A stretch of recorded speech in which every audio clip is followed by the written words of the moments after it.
Aloha, sejam muito bem-vindos aqui ao canal da Quântica, quem vos fala é Selva Salerno, trazendo mais um vídeo falando do duplo.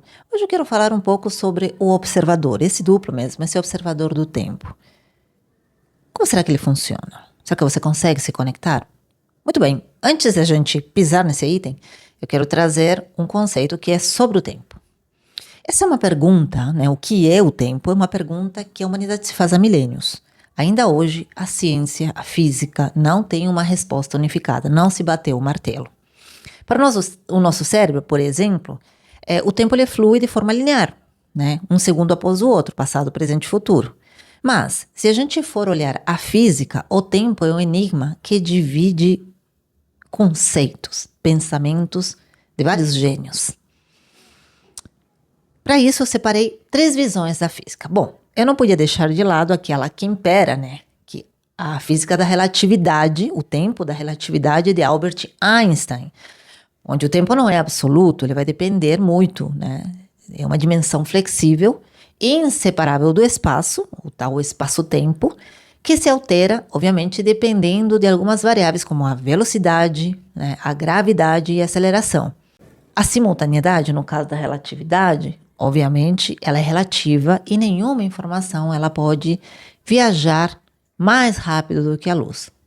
Mas, no caso da busca pela gravidade quântica, o tempo cria problemas, né? Segundo o físico Rovelli, da teoria dos laços, sugere que o tempo não existe fundamentalmente. Ele é emergente, ele aparece a partir das relações e mudanças que existem nessas relações entre as partículas. Ou seja, o tempo é a medida da mudança.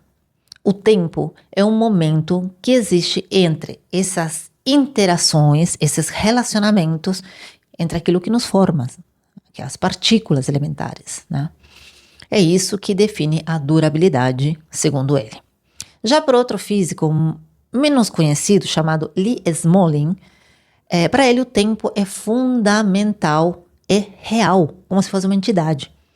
O fluxo do tempo é a característica mais básica do universo e as próprias leis da física devem evoluir junto com ele.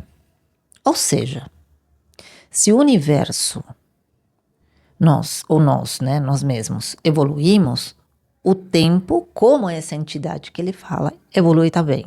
É como se fosse um jogo de tabuleiro, onde, a partir de uma determinada evolução, as regras mudam. É mais ou menos isso, tá? São 3 visões complexas, mas que nos levam a uma única certeza.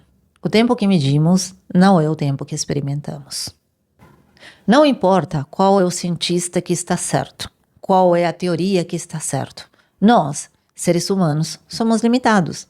A neurociência revela que o seu agora é uma construção cerebral.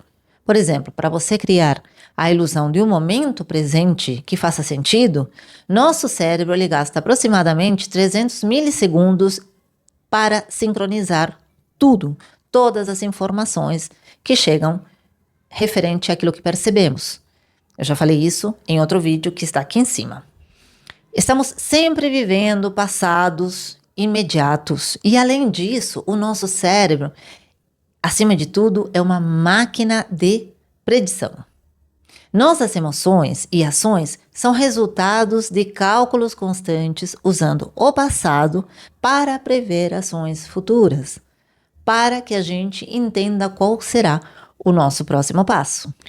É nesse ponto que a teoria do Jean-Pierre Gagné-Mallet entra em jogo, oferecendo, obviamente, uma solução para a nossa limitação. Essa limitação que a gente tem quanto à percepção do tempo. Segundo a sua teoria, a teoria do desdobramento do tempo, nós somos duplos para fins de síntese e evolução. Ou seja, você é um observador interno, aquele que vive um tempo mais lento e limitado, que é o tempo do nosso cérebro, o nosso presente, mas concomitantemente, você é um observador externo, operando em um tempo ultra rápido, onde existem todos os potenciais futuros.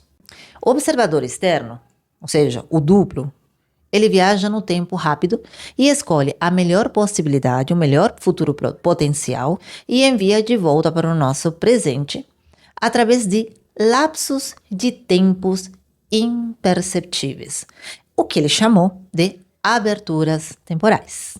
Essa troca, né, vamos dizer assim, essa troca de informação que acontece, ela é regida por uma lei que provavelmente você nunca ouviu falar, mas eu vou falar agora, pela lei dos 2/3, que é a prova geométrica do desdobramento.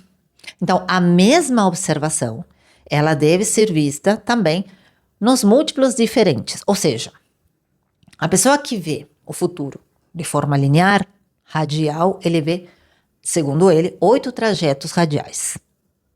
E o externo, por sua vez, essa perspectiva ampliada, ele vê múltiplo de 3, ou seja, 9 trajetos radiais, mas ele está vendo num ponto de vista tangencial. Esse 9º trajeto é o ponto-chave. Ele nasce da diferença do horizonte e a velocidade na qual esse duplo se encontra. Ele é um número que representa a informação instantânea que foi buscada no futuro potencial e devolvida ao nosso presente. Eu sei que parece meio complexo, mas eu vou trazer outra aula explicando desenho a desenho, aquelas bolinhas que tem, né, nos livros dele. Então, para a nossa realidade perceptível, limitada pelo nosso cérebro e pela nossa velocidade da luz, esse 9º trajeto invisível, ele opera por meio da intuição, dos insights, nas decisões tomadas meio que do nada, de forma inconsciente, que aparecem para nos guiar, para nos salvar. Esse nosso observador interno, que somos nós no presente, filtramos todas essas informações e as adequamos para a realidade no nosso momento. Isso quer dizer, no português claro, que se o tempo que nós percebemos é uma construção e o futuro potencial já existe em um tempo mais rápido, a teoria nos dá uma ferramenta sensacional, que é a intenção. Ao focar nossos pensamentos, né, nessas intenções mais positivas e realistas, enfim, de acordo com aquilo que você está vivendo, antes de dormir, você está comunicando para esse observador no externo, esse observador do futuro, que você o autoriza a fazer essa síntese necessária para trazer a melhor versão. Ou seja, aquilo que você está buscando resolver para o seu presente. Se a física e a neurociência confirmam as nossas limitações, podemos usar essas mesmas limitações para acessar, obviamente, o nosso eu ilimitado. O observador do futuro, esse cara que está lá na frente, está dentro de nós. E sim, também funciona de forma similar nos processos do cérebro. Mas isso eu quero trazer numa próxima aula, porque senão esse vídeo vai ficar muito longo, certo? E se você gosta desses temas, de conteúdos assim, mais focados pro duplo, pro tempo, então me dá um like e compartilhe isso para quem precisa. E se você quiser destravar esse tempo, em 2026, escreve aqui nos comentários. Quero mudar, Selva, preciso mudar. Que eu te mando uma solução ilimitada para uma aula master. Obviamente, com uma prática sensacional. Combinado? Gratidão por vocês estarem aqui. Beijo no coração, na sua alma. Aloha. E a gente volta a se ver no próximo vídeo. Fui. Até lá.